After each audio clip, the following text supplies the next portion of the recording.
ورحمۃ اللہ وبرکاتہ۔ الحمد للہ نحمده ونستعینه ونستغفره ونؤمن به ونتوکل علیہ ونعوذ باللہ من شرور انفسنا ومن سیئات اعمالنا من يهده الله فلا مضل له ومن يضلل فلا هادي له وأشهد أن لا إله إلا الله وحده لا شريك له وأشهد أن محمدا عبده ورسوله أما بعد فأعوذ بالله من الشيطان الرجيم بسم الله الرحمن الرحيم قل بفضل الله وبرحمته فبذلك فليفرحوا هو خير مما يجمعون صدق الله العظيم وصدق رسوله النبي الأمين الكريم لمن الشاهدين والشاكرين وقال الله تبارك وتعالى في شان حبيبه وعظمة النبي صلى الله تعالى عليه وسلم وأمر لجميع المؤمنين والمؤمنات تعظيما وتكريما إن الله وملائكته يصلون على النبي يا أيها الذين آمنوا صلوا عليه وسلموا تسليما اللهم صل على سيدنا حبيبنا شفينا طبيبنا معنا والجانا محمد وعلى آله وصحبه وأزواجه وأهل بيته وأفراده أجمعين دائما أبدا أبدا إلى يوم الدين۔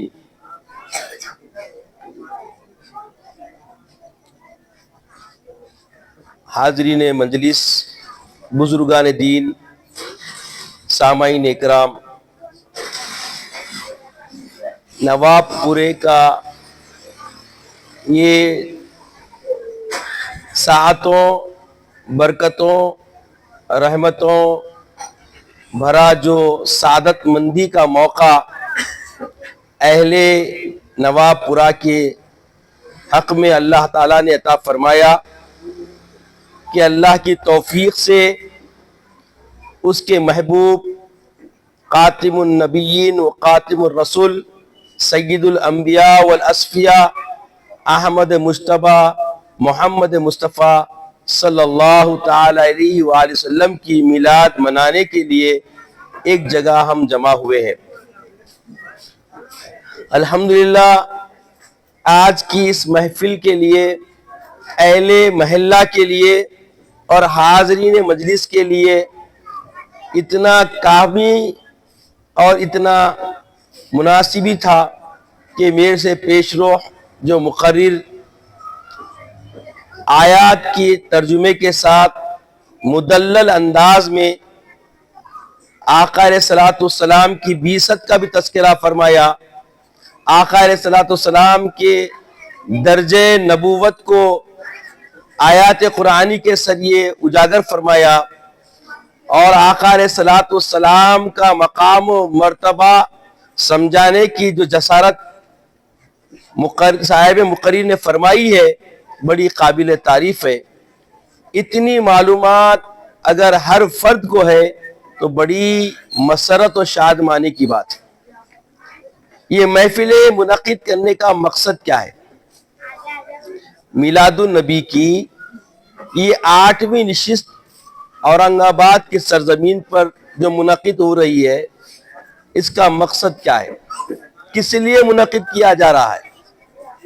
اور یہ پہلا سال تو نہیں ہے، کئی سالوں سے یہ کام، یہ مشغلہ، یہ سعی، یہ کوشش چلی آ رہی ہے، چل رہی ہے اور چلتی رہے گی۔ اس کے پیچھے کچھ مقصد ہے نہیں ہے، یہ بنیادی بات ہے۔ یا یوں ہی رسمن جیسے دوسرے ادیان کے لوگ جو باطل ہونے کے باوجود رسمن ہر سال کچھ کرتے رہتے ہیں، کیا انہی کی طرح ہمارا بھی یہ عمل ہے کیا؟ یا ایسا عمل ہو تو نہیں جا رہا ہے، یہ ایک سمجھنے والی بات ہے، اس طرف غور کرنے کی ضرورت ہے۔ یقیناً یہاں ننھے منھے بچوں کے ساتھ تعداد کی کثرت نمایاں ہو رہی ہے۔ یقیناً آنے والی زندگیاں ان کی بڑی شادماں ہوگی، بڑی کامیاب ہوگی۔ یہ اسی وقت منحصر ہے، یہ اسی وقت ممکن ہے، پہلے مقصد کو سمجھ لیں کہ آخر یہ ہر سال میلاد کے 8 جلسے، 10 جلسے، 12 جلسے کیوں کیے جاتے ہیں؟ اس کا کرنے کا مقصد کیا ہے اور اس کے کرنے کا فائدہ کیا ہے؟ اس کو کیوں منایا جاتا ہے؟ اب آپ کے سامنے جیسے ربیع الاول آتا ہے، آپ کی سرگوشیوں میں موافق باتیں بھی آتی ہیں، مخالف باتیں بھی آتی ہیں۔ کچھ ہم میں ہی ایسے لوگ بھی ہیں جو یہ چاہتے ہیں کہ میلاد کیوں مناتے، وفات مناؤ۔ سننے میں آیا نہیں آیا؟ کچھ لوگ ایسے بھی ہیں کہ میلاد منانے سے انہیں آر ہوتی ہے اور اس کو پسند نہیں کرتے۔ تو میلاد کو کس نے پسند نہیں کیا، سمجھانے کی ضرورت تو نہیں رہنا چاہیے، کیونکہ ہر مومن کو معلوم ہے کہ پوری مخلوق خدا میں سوائے ایک کے سب خوشیاں منا رہے تھے، سوائے ابلیس کے۔ اب جو کوئی میلاد کی محفل کے انعقاد سے اپنے اندر آر محسوس کرتا ہے تو وہ کس کا چیلا ہے، یہ سمجھنے کی ضرورت ہے۔ اور جو محفل میلاد منانے کے لیے جذبہ عشق و محبت میں جیسے بھی ان کو میسر ہے سعی کرتے ہیں، کوشش کرتے ہیں، تو یہ کس کی سنت ہے؟ میلاد منانا سنت اللہ ہے، اللہ کی سنت ہے۔ یہ بولیے کس کی سنت ہے؟ میلاد منانا اللہ کی سنت ہے۔ اب کل سے بسم اللہ شروع ہوتے لوگ، ایک حیدرآباد سے ایک شخص آیا تھا، وہ اللہ کی سنت ہے بول کے چلے گیا۔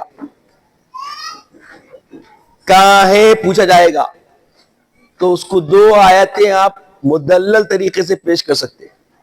ایک آیت جو حضرت سیدنا یحییٰ علیہ السلام کی ولادت، ان کی بعثت، ان کی وفات کے بارے میں، اور ایک آیت حضرت سیدنا عیسیٰ روح اللہ، عیسیٰ ابن مریم علیہ السلام کی شان میں آئی ہے۔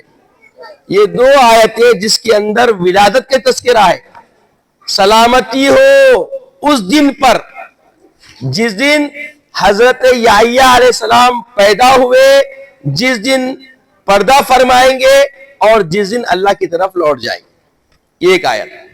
پھر اور ایک آیت میں فرمایا سلامتی ہو اس دن پر جس دن میں پیدا ہوا، میں مروں گا اور میں اللہ کی طرف لوٹایا جاؤں گا۔ حضرت عیسیٰ علیہ السلام فرما رہے۔ تو گویا یہ دونوں انبیاء کی ولادت پر اللہ سبحانہ و تعالی سلامتی بھیج رہا ہے، اور ان کے آنے پر بھی، ان کے پردہ کرنے پر بھی، ان کی بعثت پر بھی، اور ان کے لوٹنے پر بھی۔ عزیزوں اور بزرگوں، عیسیٰ علیہ السلام، یحییٰ علیہ السلام ہمارے آقا سید عالم صلی اللہ تعالی علیہ وآلہ وسلم سے بڑے انبیاء ہے کیا، جن کا تذکرہ قرآن میں ہو رہا سلامتی کے ساتھ؟ ان کی میلاد کو اللہ تعالیٰ سلامتی کے ذریعے فرحت میلاد کو بیان کر رہا ہے، فرحت میلاد کو بیان کر رہا ہے۔ ابھی پیش رو مقرر متعلم دارالعلوم نہری کے طالب علم نے جو آیت کریمہ تلاوت کی ہے، تِلْكَ الرُّسُلُ فَضَّلْنَا بَعْضَهُمْ عَلَى بَعْضٍ، اللہ نے بعض نبیوں پر بعض نبیوں کو فوقیت عطا فرمائی، اور اس آیت کے اندر اللہ تعالیٰ نے اپنی عادت قدرت کو بیان فرمایا۔ اللہ تبارک و تعالیٰ نے ہمارے آقا سید عالم محمد رسول اللہ صلی اللہ علیہ وسلم کو سارے انبیاء پر برتری عطا فرمائی، اور ایسی برتری عطا فرمائی کہ آپ کی آمد کا تذکرہ مختلف مقامات پر اشارتاً کنایتاً کیا گیا، جیسا کہ اللہ تبارک و تعالیٰ فرماتا ہے قد جاءکم من اللہ نور و کتاب مبین، تحقیق کہ تمہارے پاس اللہ کی طرف سے نور آ گیا۔ مفسرین بتاتے ہیں کہ نور سے مراد ذات محمد الرسول اللہ صلی اللہ علیہ وسلم، اور کتاب سے مراد قرآن مجید۔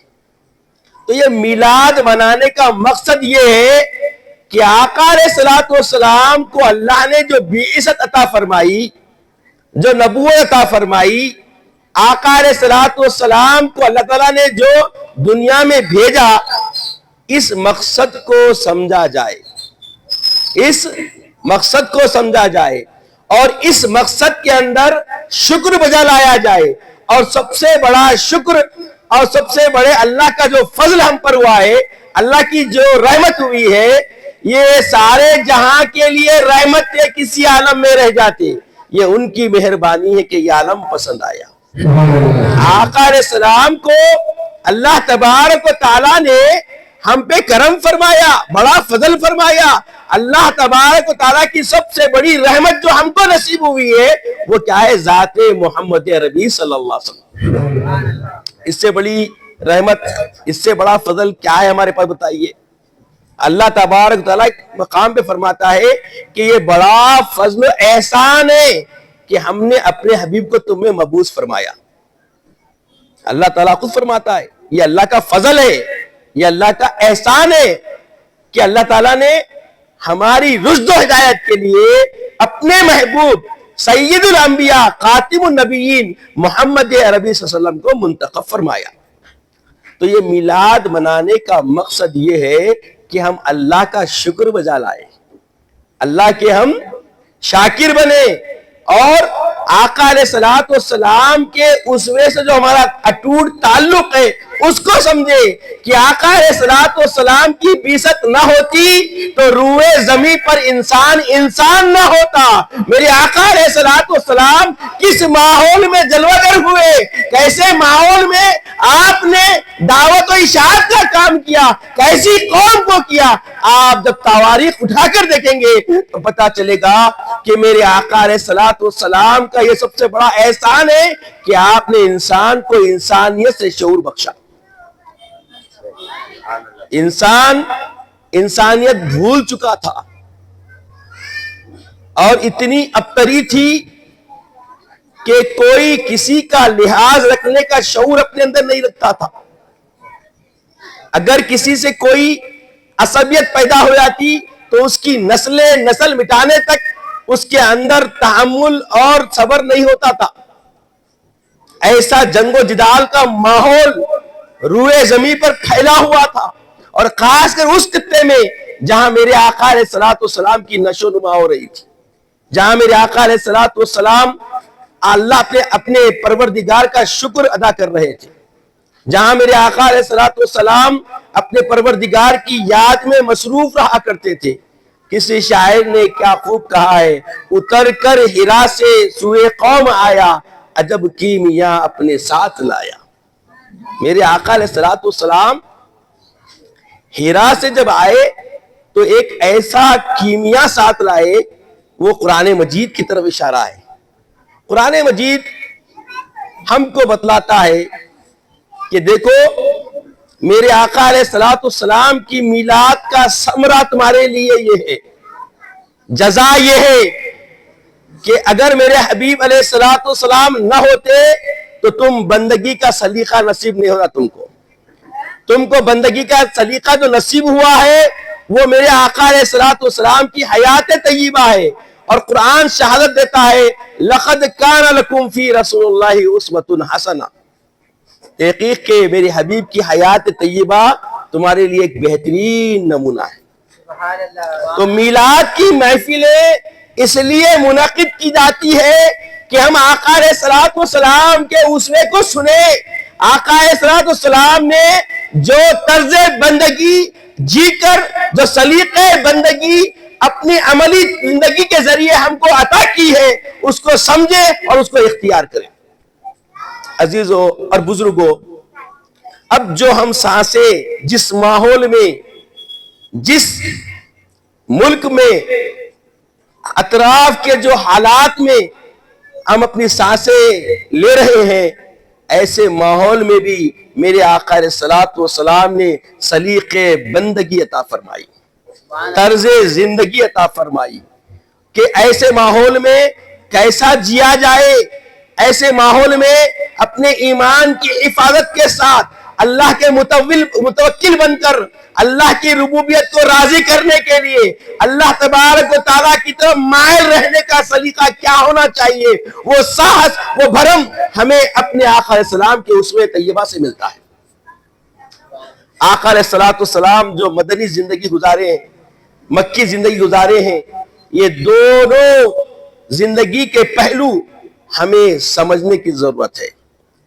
آقا علیہ السلام مکہ مکرمہ سے ہجرت سے پہلے مکہ مکرمہ میں جب آپ رہائش پذیر تھے تو وہاں جب دعوت کا کام شروع کیے، اشاعت دین کا کام شروع کیے، اپنی بعثت، اپنی ولادت کا مقصد امت مسلمہ کے جب سپرد کرنے لگے تو امت آپ کے ساتھ عداوتیں کرنا شروع کر دی، آپ کے ساتھ اظہار رسانی کا کردار شروع کر دی، آپ کے ساتھ سوشل بائیکاٹ شروع کر دی، آپ کے ساتھ ہر وہ حربہ جو آج دشمنان دین پوری دنیا میں مسلمانوں کے ساتھ کرنے کی کوشش اور صحیح کر رہے ہیں، اس سے کئی گنا زیادہ ظلم و زیادتی ہمارے آقا علیہ الصلوۃ والسلام کے ساتھ شروع کر دیا گیا.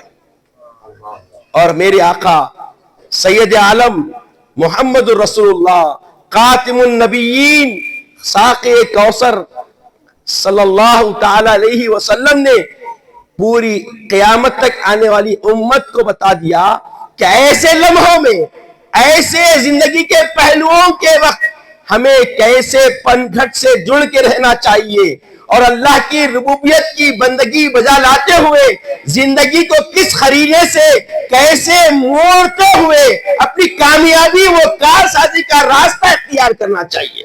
یہ سلیقہ ہمارے آقا علیہ الصلوۃ والسلام نے ہمیں عطا کیا.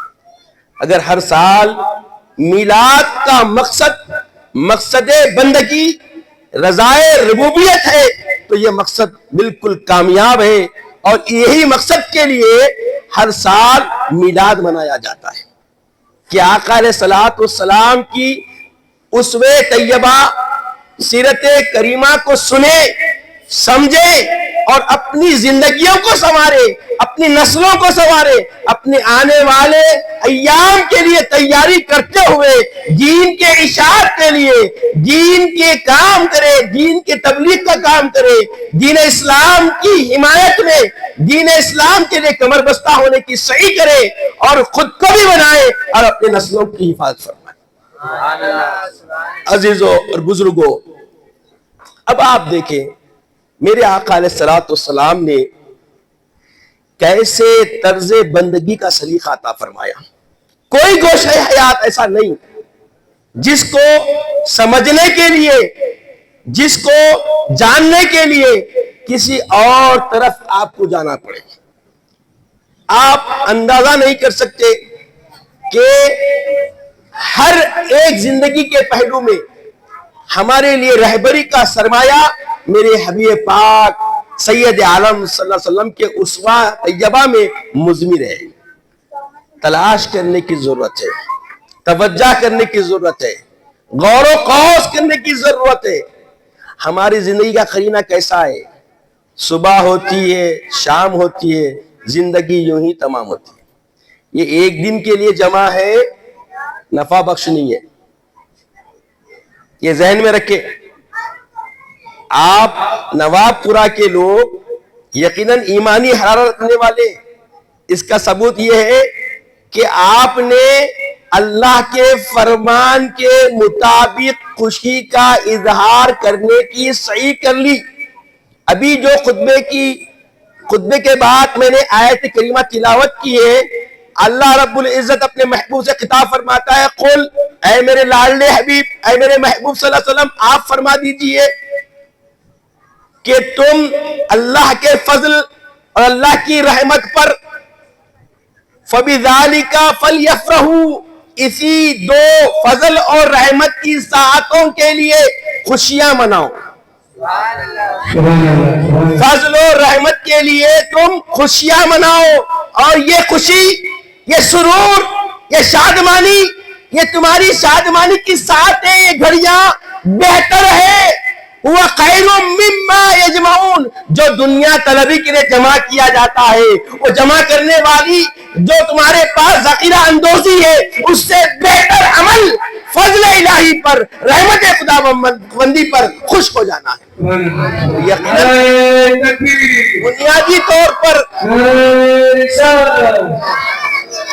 یہ ایمان کی اساسیت ہے، یہ ایمان کی بنیاد ہے، یہ ایمان کا مرکز و محور ہے کہ جو آقا علیہ الصلوۃ والسلام کی آمد، جس کی آمد کے صلے میں قرآن ملا، جس کی آمد کے صلے میں صوم و صلات ملے، جس کی آمد میں عزت و آبرو نصیب ہوئی، جن کی آمد کی وجہ سے ہم ہر ایک کا اکرام جانتے ہیں، والدین کا احسان مانتے ہیں، اولاد پر شفقت کرتے ہیں، پڑوسیوں کا حق ادا کرتے ہیں، مشرک ہونے کے باوجود، مشرک کے شرک سے نفرت کے باوجود مشرک کا احترام کرتے ہیں، کافر کے کافر ہونے کے باوجود، کفر کے باوجود اس کے کفر سے نفرت کرتے ہیں، پر اس کی ذات کے ساتھ حسن سلوک کرنے کا سلیقہ ہمیں محمد رسول اللہ کی سیرت سے ملا. تکبیر،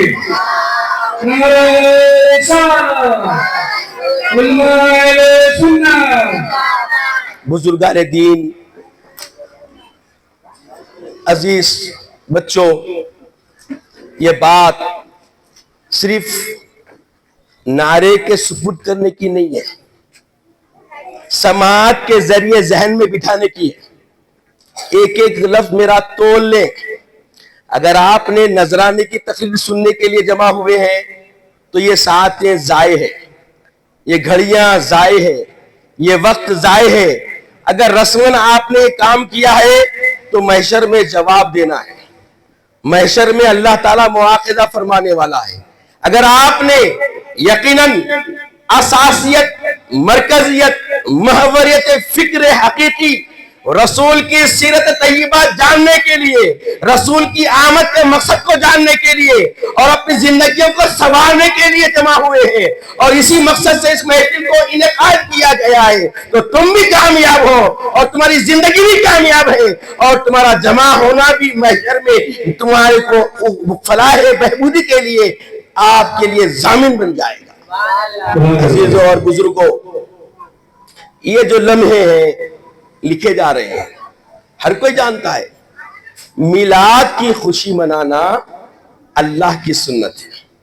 آپ سمجھ گئے نا؟ اب یہ بات کوئی پوچھا تو قرآن کی 2 آیتیں میں نے آپ کو دے دی. ایک حضرت یحییٰ علیہ السلام کی آمد، ان کی ولادت پر اللہ نے سلامتی بھیجا، اور حضرت عیسیٰ روح اللہ علیہ السلام کی ولادت پر اللہ تعالیٰ نے سلامتی بھیجا. تو عزیزوں اور بزرگوں، میلاد کا مقصد سمجھیں، میلاد کی حقیقت کو سمجھیں کہ ہمارے درمیان میں جو زندگی کے پہلو ہیں جس سے ہمارے اندر غفلتیں آئی ہے، ان غفلتوں سے باہر آئے اور باہر آ کر اپنے آپ کو تیار کریں، اور ایسا تیار کریں کہ کردار سے وفائے محمد عربی صلی اللہ علیہ وسلم نمایاں ہونے لگے. آج غفلت میں آ کر ہم نے آقا علیہ السلام کی وفا کا سلیقہ بھول گئے، طریقہ بھول گئے، زندگی کا قرینہ بھول گئے. اگر اس قرینے کو سمجھ لیں تو آج کی یہ نشست کامیاب و کامران ہو جائے گی. بنیادی پہلو ہے یہ بنیادی مقصد ہے، یہ بنیادی حقانیت ہے کہ آپ دیکھیں صحابہ کو اللہ نے کب سند دی اپنی رضا کی، کس منزل پر اللہ تبارک و تعالیٰ نے اپنی رضا کا اظہار کیا کہ میں تم سے راضی ہوں. رضی اللہ عنہ رضو عنہ کا مقام کب ملا؟ صحابہ کو اللہ نے اپنی رضا کا سند عطا فرمائی کہ تمہاری جو زندگیاں ہیں، صحابہ کی جو زندگیاں ہیں، ان زندگیوں سے اللہ راضی ہوا اور اللہ سے صحابہ راضی ہوئے. تو صحابہ اللہ سے کیسے راضی ہوئے؟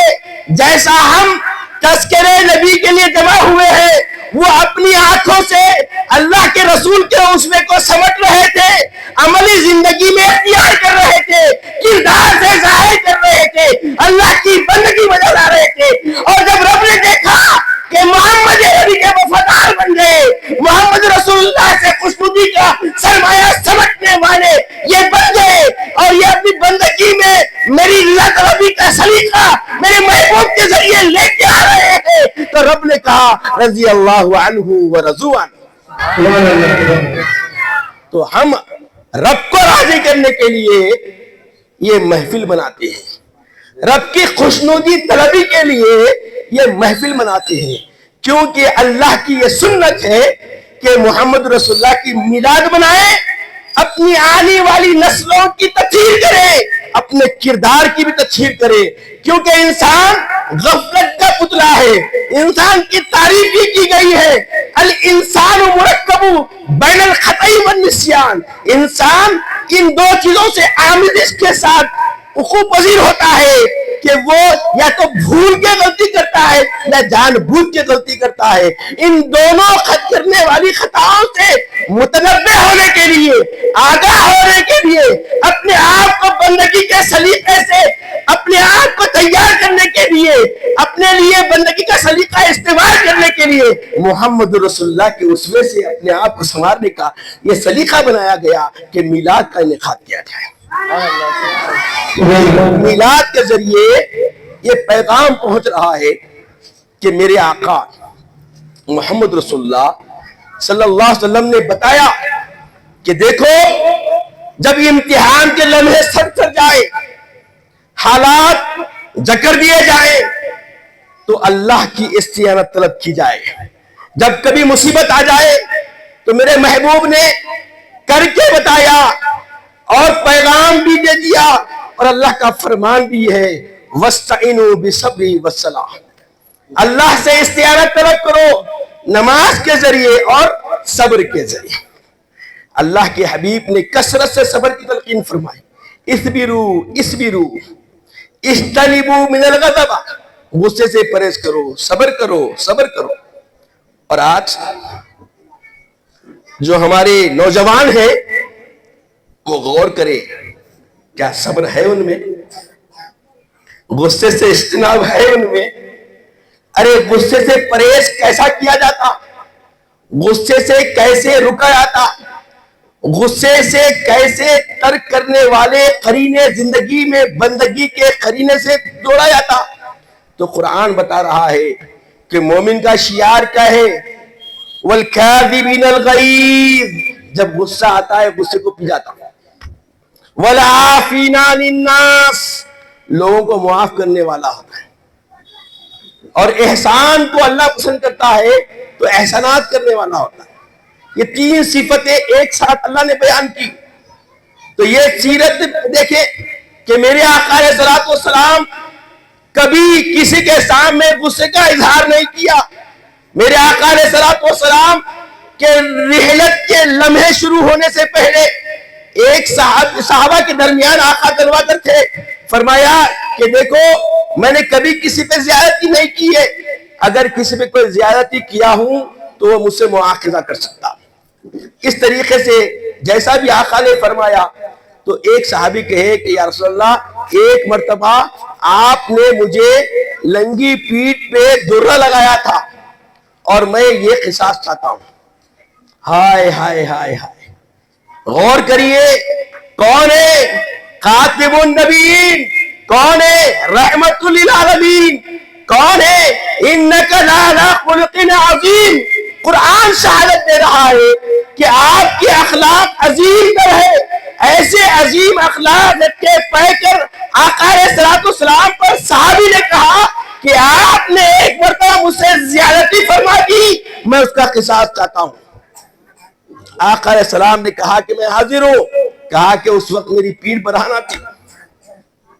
اما فاطمہ الزہرا رضی اللہ تعالیٰ عنہ مالکنی سید النساء الجنہ نے کہا کہ اس شخص سے کہنا کہ میں حسن و حسین کو بھیج رہی ہوں ان سے قصاص لے لے، میرے بابا کے ساتھ ایسا مواخذہ نہ کرے۔ مگر ان کی ضد تھی کہ ایسا معاملہ نہیں، جس نے کیا میں اسی سے لوں گا۔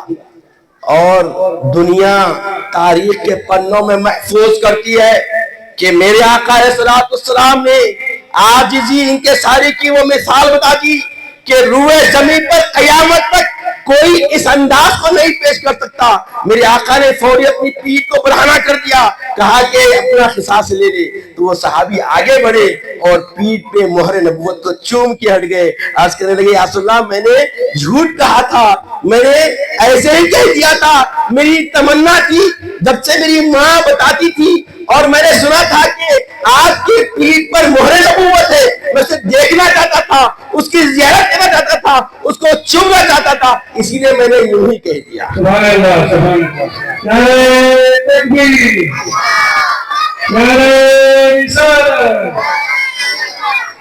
ہمارے اس جلسے کے صدر جناب مفتی شیخ سردار احمد اشرفی صاحب تشریف لا چکے ہیں، اور اسی طرح شہر جلوس محمدی عید میلاد النبی انتظامیہ کمیٹی کے جنرل سیکریٹری جناب محمد اسد اللہ خان برقرار صاحب بھی اس جلسے گاہ میں تشریف لا چکے ہیں۔ عید میلاد النبی انتظامیہ کمیٹی نواب پورا ہم تمام آپ سبھی کا تہہ دل سے استقبال کرتے ہیں۔ نعرہ تکبیر، نعرہ رسالت، علماء اہل سنت۔ عزیزوں اور بزرگوں، میرے آقا کا کردار آپ نے دیکھا۔ ارے اتنا ہی نہیں، ہر پہلو پہ ہمارے رہنما ہمارے آقا ہے۔ سب سے اعلیٰ و اعلیٰ ہمارا نبی، سب سے بالا و بالا ہمارا نبی۔ یوں ہی شاعر نے نہیں کہا۔ ایک موقع پر ایک صحابی مسجد میں اعرابی صحابی داخل ہو گئے اور استنجا کے لیے بیٹھ گئے۔ کیا غور فرما رہے ہیں آپ؟ رسول کے اسوے کے اندر یہ چیز نمایاں کی ہے۔ عصر حاضر میں ہم جینے والوں کے لیے بندگی کا سلیقہ مل رہا ہے۔ مسجد میں ایک بدوی صحابی، ایک اعرابی داخل ہوا اور داخل ہو کر ضرورت کے لیے بیٹھ گیا، اور صحابہ غصے کی حالت میں اس کی طرف لپکنے لگے تو آقا نے حکم دیا کہ رک جاؤ، اسے تکلیف نہ دینا، اسے ایذا نہ دینا، جب تک وہ پوری طرح فراغت نہیں ہوتا اسے کچھ نہیں کرنا۔ تو یہاں کیا پہلو ملتا ہے قرین حیات کا کہ اگر کوئی ایسی نادانی کر بیٹھے جو آداب زندگی کے خلاف ہو، سلیقے زندگی کے اندر بالکل وتیر حیات کے بھی خلاف جا رہا ہو، تو وہاں پر بھی اس کے لیے اتنا تحفظ دین کی طرف سے آقا علیہ السلام کی نبوتی پیغام کے ذریعے قیامت آنے والی امت کے لیے یہ پیغام مل رہا ہے کہ جو غلطی کر رہا ہے اس کے لیے تکلیف کا باعث نہ بنے، اس کی تکلیف کا باعث نہ بنتے ہوئے اس کی اصلاح کی جائے۔ بات سمجھ رہے ہیں؟ آج اگر کوئی چھوٹی موٹی غلطی ہوتی ہے تو ہم دیکھتے ہیں کہ کیسی بے ادبی کی جاتی ہے۔ اس سے آپ غور کریں، یہ عملی طور پر آپ کی زندگی میں ایک پہلو ملے گا کہ مساجد کے اندر لوگ رفع حاجت کے لیے بیت الخلا کی طرف جاتے ہیں۔ اگر کوئی پہلے سے اندر ہو تو دروازے کی حالت کیا کرتے ہیں؟ آداب بتائے جا رہے ہیں کہ اگر کوئی رفع حاجت کے لیے بیٹھا ہے تو اس کا اکرام یہ ہے، وہاں کی آداب یہ ہے کہ جب تک وہ ضرورت سے فارغ نہیں ہوتا آپ اس کو ڈسٹرب نہ کریں، کیونکہ اس سے اس کو نقصان پہنچتا۔ اب جو ایسے لمحوں سے گزرے ہیں جو زندگی کے اندر ایسی ساتوں گھڑیوں سے گزرے ہیں وہ میرے آقا کی اس تعلیم کو سمجھیں گے، اور جو نہیں گزرے ان کو سمجھ نہیں آئے گا یہ کیا بات بول رہے ہیں۔ یہ بات بڑی اہمیت کی ہے، آپ غور کریے۔ ایسا گوشہ جو ہر ایک کے لیے زندگی کے اندر ضرورت ہے، ہر کوئی اس منزل پہ گزرتا ہے، مگر وہاں پر بھی ڈسٹربنس پیدا نہ کیا جائے، وہاں پر بھی اس کو کسی قسم کا خلل نہ دینا، یہ بندگی کا سلیقہ ہے، یہ زندگی کے قرینہ ہے۔ تو میلاد اگر نہ منائی جائے، یہ آداب زندگی معلوم ہوں گے، یہ سلیقہ معلوم ہوتا تھا۔ آپ کو معلوم ہونا چاہیے کہ صحابہ کی زندگیوں میں یہ نمونے ملتے ہیں کہ جب کفار و مشرکین کہتے کہ تمہارے نبی مکرم کی حیات کا معاملہ کیا ہے، ان کی تعلیم کا معاملہ کیا ہے، کہ کیا تم کو ہگنا موتنا بھی نہیں آتا، وہ بھی آداب بتاتے ہیں، تو فخر سے صحابہ کہتے تھے ہاں ہاں ہمارے آقا ہمیں آداب بیت الرحم بھی بتاتے ہیں، اور یہ ہمیں یقیناً تعلیم ہے، میں تم کو سلیقہ نہیں مانوں۔ تو سمجھ رہے ہو، بیت الخلا بھی جانا ہے تو رسول کی سنتوں کا اہتمام کرنا بندگی کا قرینہ ہے۔ وہ بیت الخلا سے فارغ ہونا صرف ضرورت نہیں ہے، اگر تم میرے آقا کی اداؤں کو اپنا کر میرے آقا کے بتائے ہوئے سلیقے سے نزاکت سے فراغت حاصل کرتے ہیں تو میرے آقا علیہ السلام کی تعلیمات کے ذریعے کریں گے تو تمہارا وہ عمل بھی عبادت خداوندی بن جائے گا۔ صرف مسجد میں جا کے تسبیح پھیرنا عبادت تو نہیں ہے، یقیناً وہ جامع الاذکار ہے۔ نماز کیا ہے بولیے؟ جامع الاذکار ہے۔ نماز ربوبیت کی بارگاہ میں حاضری ہے، یا تو رب کی معرفت حاصل کرو گے یا رب کی خشیت نصیب ہوگی۔ آقا نے بتایا کہ مصلی جو ہوتا ہے وہ دو معیار کا ہوتا ہے، ایک تو یہ کہ نماز ایسا پڑھ کے رب تجھ کو دیکھ رہا ہے، وَإِن لَمْ تَكُنْ تَرَاهُ، اگر تجھے دیکھنے کا معیار بندگی نصیب نہیں ہوئی ہے فَإِنَّهُ يَرَاكَ، اتنا تو ڈر رکھ کہ وہ تجھے دیکھ رہا ہے۔ نماز کیا ہے؟ معرفت الہی ہے، اللہ تعالیٰ کی معرفت کا ایک راز ہے، اور نماز رسول کی سنت ہے۔ کیا ہے بولی؟ نماز رسول کی سنت ہے۔ اب یہ سنت کامل تم اختیار نہیں کریں گے، سنت نہیں سیکھیں گے، اللہ کا فرض ادا کر سکتے ہیں؟ اب دیکھیے مطلب کی چیزیں آج کل بہت چلی نوجوانوں میں، جو دیکھو بول رہی بھائی ایک سے کیا ہوتا، قرآن اجازت دے دی 2 کرو 3 کرو 4 کرو، اور یہ خاص کر ایڑے لوگوں میں بہت ہے، کر رہی 1000-1500 دے رہی، بول رہے ہم سنت ادا کر رہے، بول رہے حدیث میں ہے، بول رہے ہر معاملے میں رسول کی ادا بولتے ہیں نا، بولتے ہیں نا۔ یہ جتنے بھی لوگ ایسے ہیں توئے زوئے عین غین، یہ بات کرے کہ اللہ کے رسول کا اسوے کی مثال دیتے ہیں۔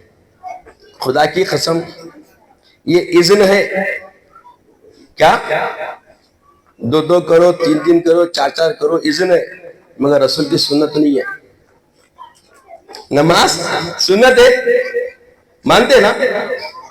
مانتے نہیں مانتے؟ پوری نماز سنت ہے۔ کیوں؟ صحابہ نے پوچھا یا رسول اللہ نماز کیسے پڑھنا؟ کیا بولا صحابہ نے؟ بولے یا رسول اللہ نماز کیسے پڑھنا؟ فرمایا سلو کما رائیتمونی اصلی، میرے آقا نے فرمایا بس میری ایکٹنگ کر لو، میری اداؤں کو اختیار کر لو، جیسا مجھے پڑھتے دیکھ رہے ہو ایسے پڑھ لو، یہی نماز ہے۔ تو نماز ادائے رسول کے بغیر کامل نہیں ہے، تو نکاح رسول کو سمجھے بغیر، رسول کی سنت کے بغیر یہ 2-3 کا ایڈیا کیسے نکالا بھائی؟ یہاں مطلب سمجھ میں نہیں آتا۔ یا قرآن ہے، قرآن کی اجازت ہے، یقیناً ہے، قرآن کی اجازت ہے۔ کیسے لوگوں کے لیے نکاح کے مسائل کو سمجھے، نکاح فرض عین ہے، نکاح سنت ہے، نکاح مستحب ہے، نکاح حرام ہے، ناجائز بھی ہے۔ یہ جو ہزار روپٹی دے کے غائب ہو رہے نہیں، ایسے لوگوں کے لیے نکاح کرنا کیا ہے بولیے؟ حرام ہے، کیونکہ زندگیوں سے کھیلا جا رہا۔ یہ بہت برنل ٹاپک بتا رہا ہوں میں۔ اس وقت معاشرے میں ایسے ویسے گھس کے 2-3 دن کرنے کا جذبہ پیدا کر رہے اور کر بھی لے رہے، سنبھال نہیں سک رہے۔ اور میرے آقا کی سنت کیا ہے؟ میرے آقا علیہ الصلوۃ والسلام نے اما خدیجہ الکبریٰ رضی اللہ تعالی عنہ کی حیات طیبہ میں دوسرا نکاح نہیں فرمایا، اور جتنے بھی آقا کے ازواج مطہرات ہیں، حضرت اما خدیجہ الکبریٰ کے پردہ کرنے، آپ کے رحلت فرمانے کے بعد کے نکاح ہے۔ یہ میرے آقا کی سنت ہے۔ پہلی بیوی کے رہتے ہوئے دوسری بیوی کا خیال نہ آنا، یہ ادائے رسول ہے۔ اور پھر پہلی بیوی کی رخصتی کو تاحیات یاد رکھنا، اپنے دوسرے ازواج کے سامنے اس کی خوبیاں بیان کرنا، اور اس کے ساتھ وہ محبت کے پہلو کا اظہار کرنا کہ سارے نظام زندگی کے ذریعے قیامت تک آنے والی امت کو بتانا کہ خدیجہ کے جیسی کوئی دوجا نہیں ہے۔ یہ رسول کی سنت ہے۔ آج پہلی کو کدھر کی، دوسری کو لے کے غیب، دوسری کو لے کے تیسری کی طرف چکر۔ سمجھ آ رہا ہے؟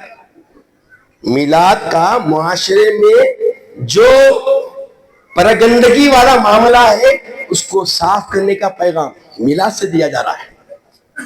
سمجھ آ رہا نا؟ کھوپڑی میں گھسا نہیں گھسا، بٹھا لو۔ چونکہ اس وقت ایسے طریقے سے ڈیمیج کیا جا رہا ہے مسلم معاشرے کو، آپ تصور نہیں کر سکتے۔ یہ بدعقیدگی میں آگے بڑھنے والے ایسے ٹاپک کو کثرت سے بیان کر کے ابھار کے نکاحوں کی طرف ابھار رہے اور زندگیاں برباد کرتے ہیں۔ غلط بول رہا ہوں؟ معاشرے کا جائزہ اگر کوئی رکھنے والا بیٹھا ہوا یہاں ہے، اس کو اچھا دل کی حرارت پوری ہو رہی ہے، دل کو تسکین حاصل ہو رہی ہے، فکر و فہم کھل جائے گی۔ میرے آقا علیہ الصلوۃ والسلام کے صحابہ نے بھی کیے ہیں، مگر یاد رکھیے رسول کی سنت۔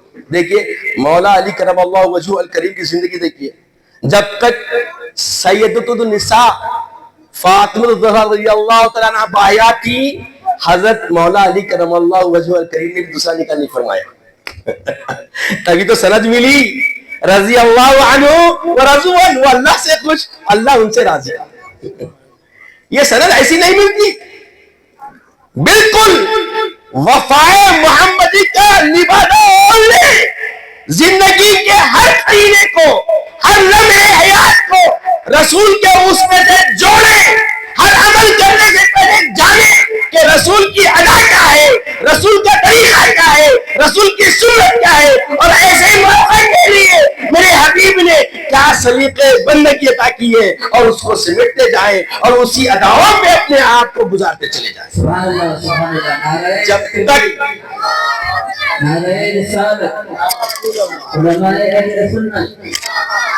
جب تک ہم اس طرز کو اختیار نہیں کریں گے، یہ جو معاشرہ بن رہا ہے، یہ جو حالات بن رہے ہیں، ہماری مملکت سطح پر جو دشمنان دین اپنا سر اٹھا رہے ہیں، ان کی سر کو بھی کردار سے کرنے کی ضرورت ہے۔ اور یہ کردار سب سے پہلے اپنے معاشرہ، یہ نواب پورا ہے تو نواب پورے کا ہر فرد اسوہ رسول کی عملی زندگی کی تصویر بن کر نوابانہ زندگی اختیار کرے۔ اور اگر یہ آپس میں بن گئے ایسے، ہر گھر دوسرے گھر کا محافظ، ہر فرد دوسروں کی عصمتوں کا محافظ، ہر شخص دوسروں کا اکرام اپنے اندر رکھنے والا، اکرام المسلمین اپنے اندر پیدا کرو، دوسروں کے ساتھ حسن ظن پیدا کرو۔ جب تک حسن ظن کا پہلو، یہ سنت کا طریقہ، یہ طرز سنت اپنی زندگیوں میں نہیں آئے گا، تب تک ہم کامیاب و فلاح نہیں پا سکتے۔